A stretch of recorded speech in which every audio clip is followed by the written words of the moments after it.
good evening. Just on doing another video. We're going to be discussing what has been on what the news about the disappearance of Gus Lamont. His name is Augustus, obviously, his family call him Gus Lamont. He was born in 2021. He's an Australian missing person who, at the age of 4, disappeared from his family's remote South Australian homestead, approximately 40 kilometres is 40 miles south of Yunta on the evening of Saturday 27th of September 2025.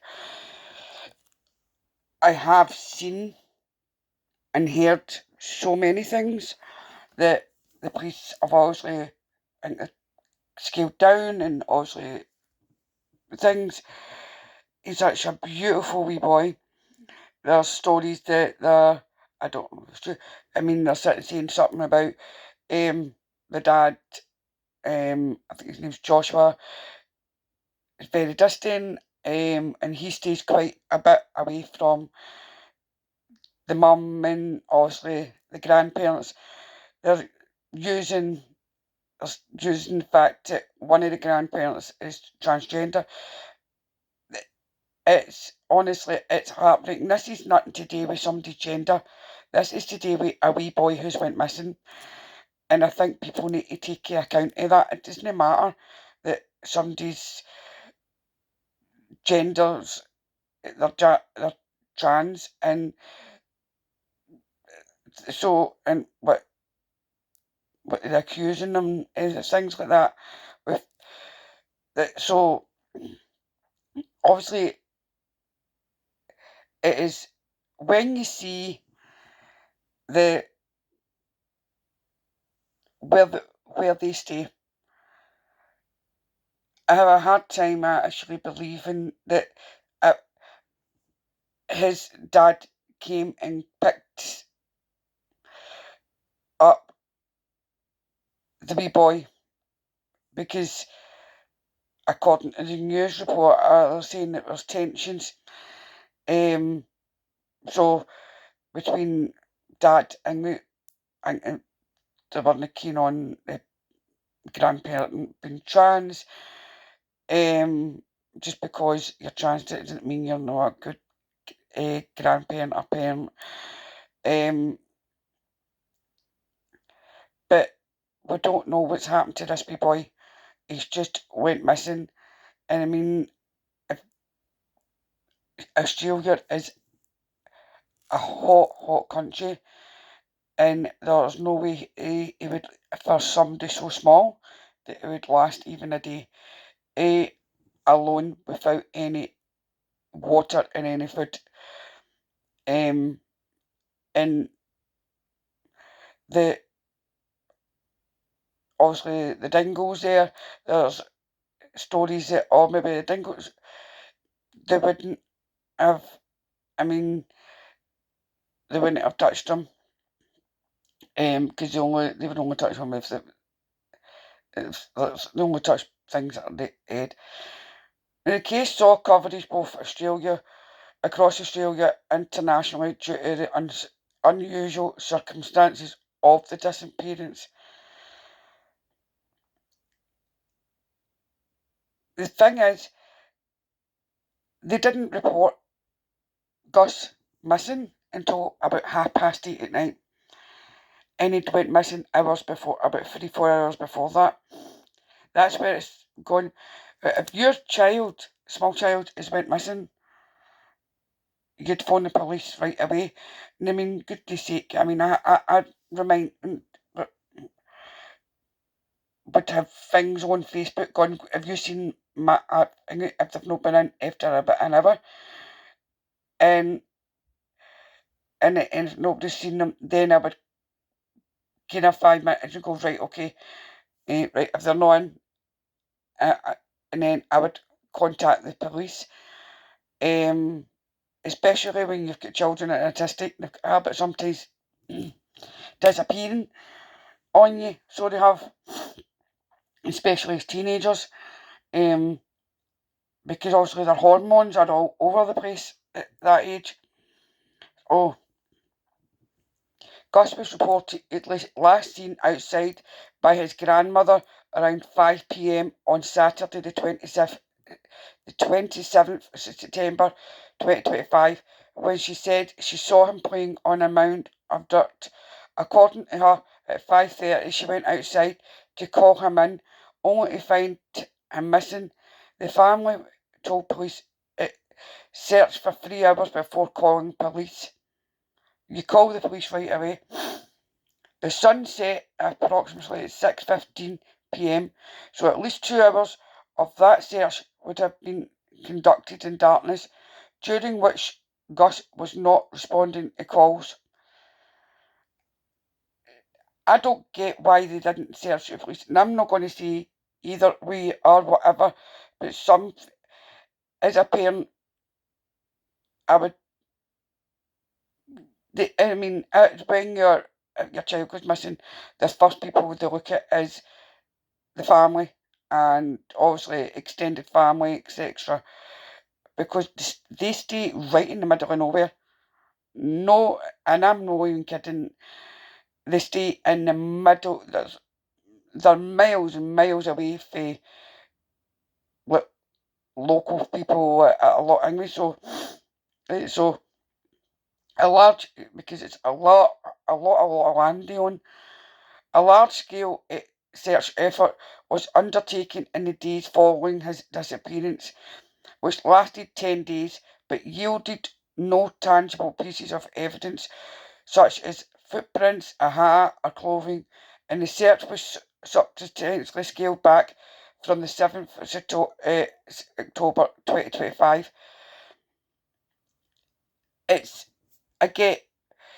going to be a hard thing. It's like, see, when they've not contacted the police, I think the police may be looking at possibility it being foul play or something, because I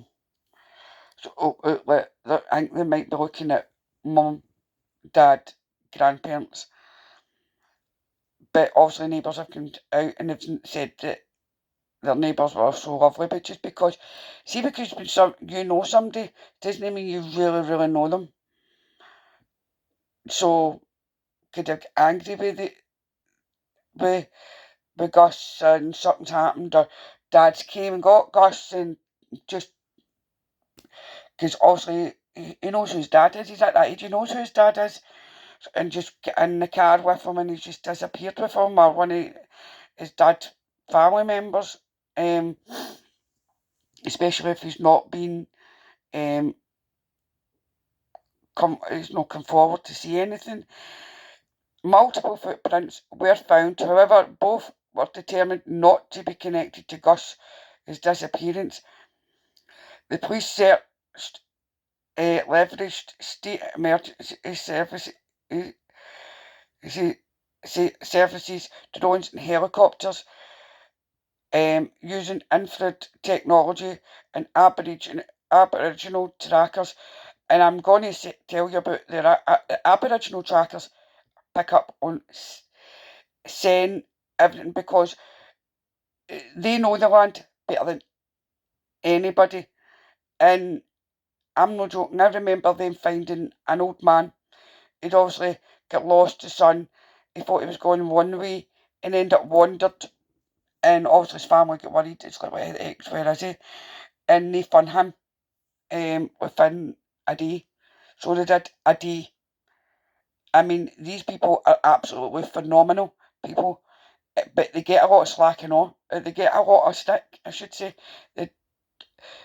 I mean, these people are absolutely amazing people, because remember, Australia was the Aborigines' land before the British decided to, let's start putting prisoners, make a jail there and put prisoners in it, and then founded obviously Australia.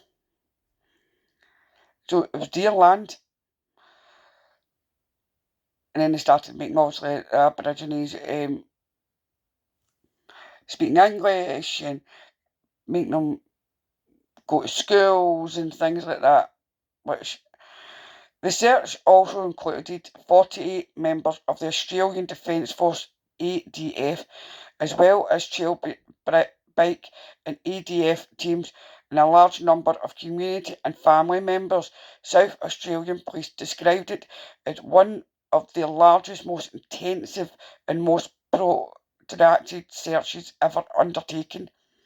Once the search was scaled back, the case was transferred to the Missing Persons Investigation section of the South Australia Police.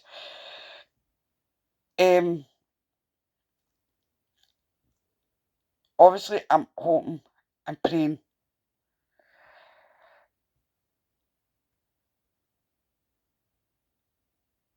that the wee boy is found,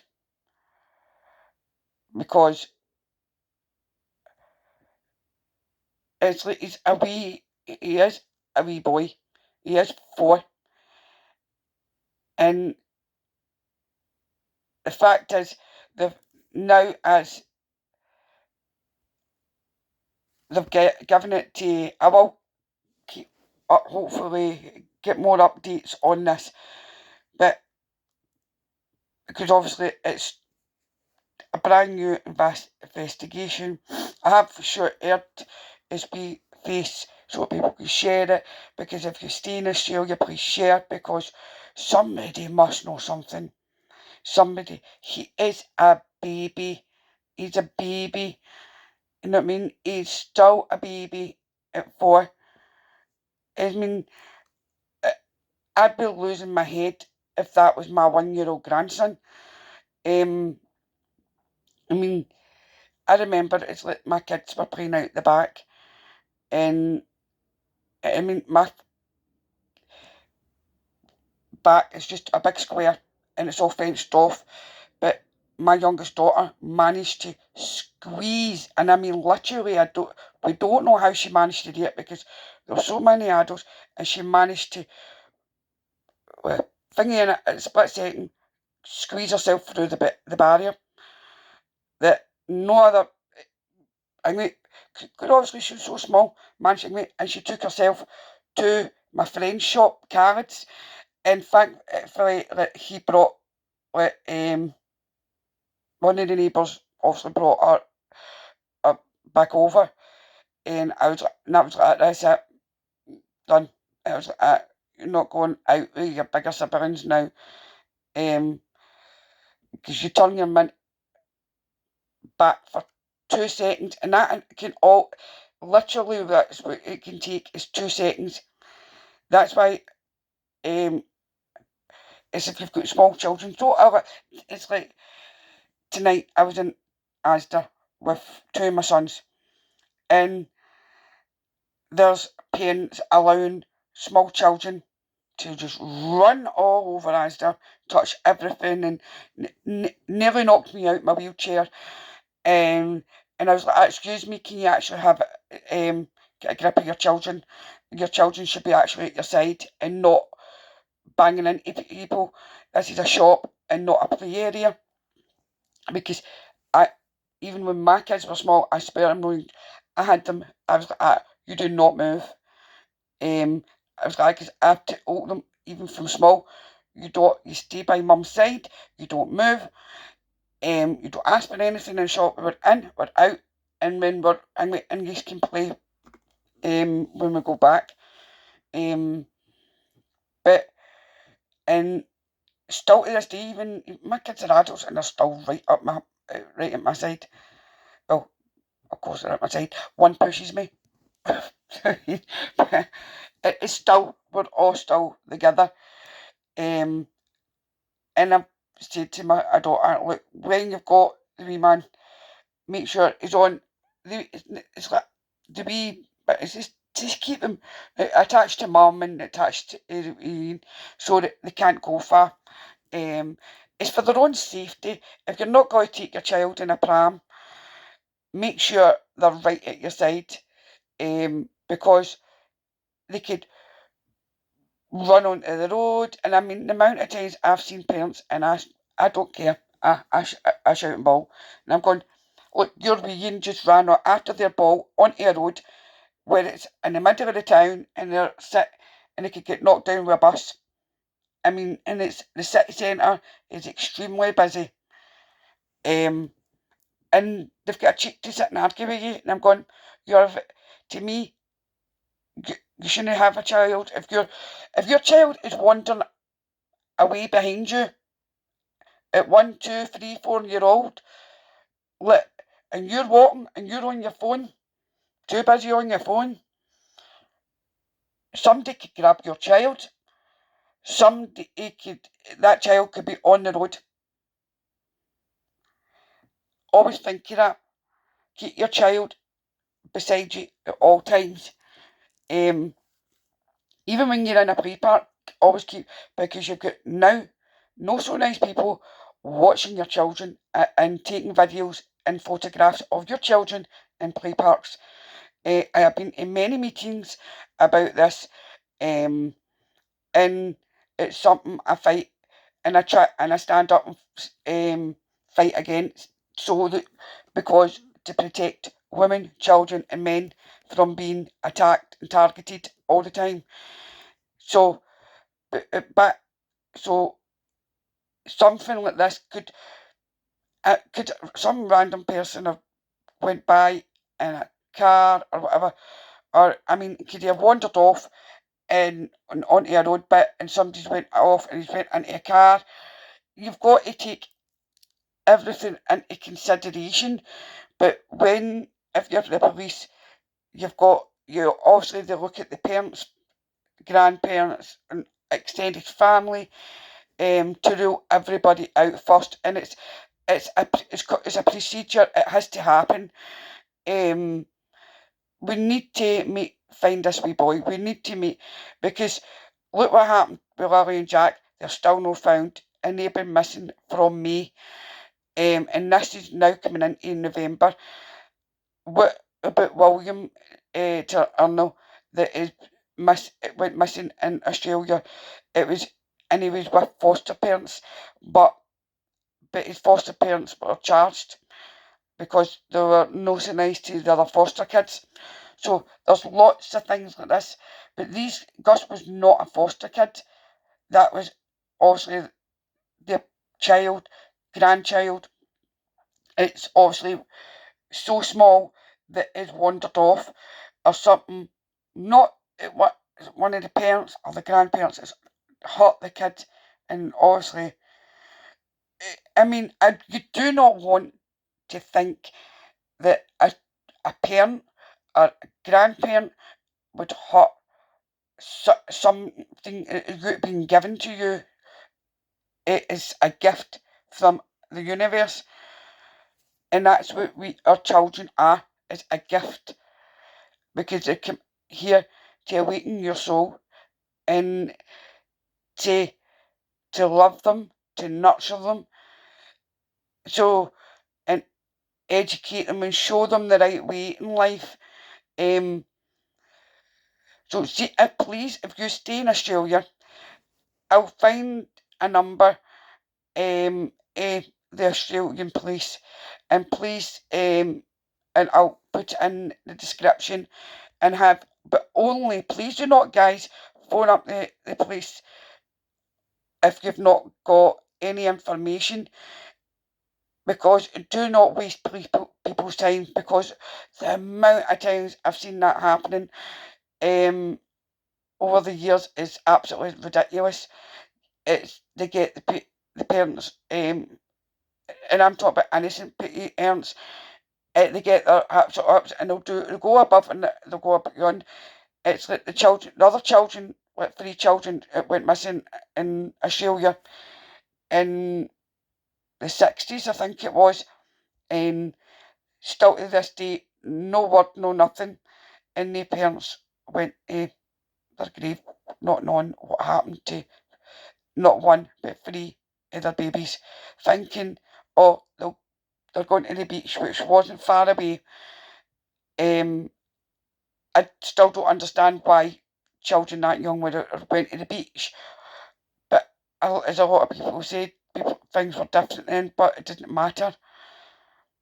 If you can't stop what you're doing for 2 minutes to go take your children to the beach, then the children shouldn't be going to the beach on their own. And with Gus, I really do hope and pray that he's found safe and sound. I really do. So guys, if you've got any information at all, if you stay in Australia, please contact the Australian police. I'll leave, as I said, the number down below.